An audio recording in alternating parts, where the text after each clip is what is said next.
Hi, ELAC students, and welcome to another counseling tutorial. Today, we will discuss how to send your official AP scores to ELAC.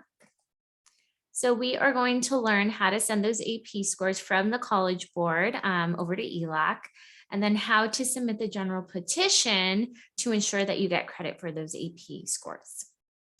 So let's start off with how to send the scores. You will go ahead and go to the College Board. This is the website where your AP scores are housed, your SAT scores are housed, and you're going to log in. You should have an account.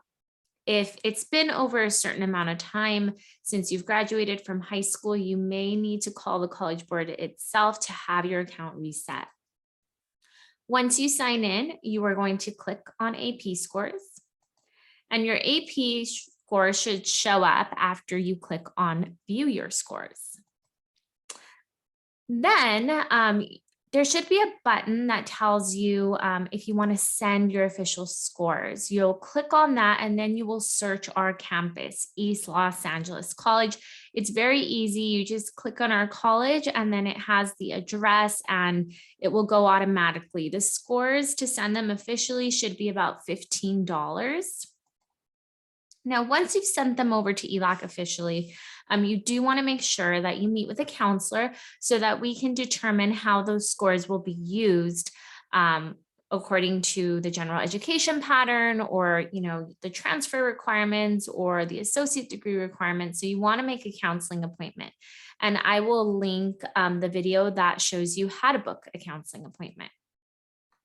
Now, once a counselor has determined how the scores will be used, the counselor should provide you with this general petition. This is a petition that is going to say, I want these scores used in this specific area, and this will be submitted to admissions. Now, this is the part that you really want to pay attention to. You see where it says academic credit, that is where you're going to check the box.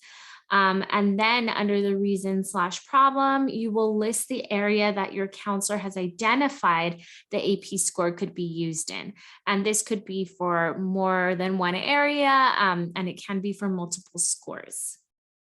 Now, once you've done that, you will submit that to admissions live chat. So as long as you go to the ELAC website and search admissions, the live chat would be available. And that is how you get your AP scores sent over to ELAC. Thank you for joining us for this counseling tutorial and have a good rest of your day. Bye.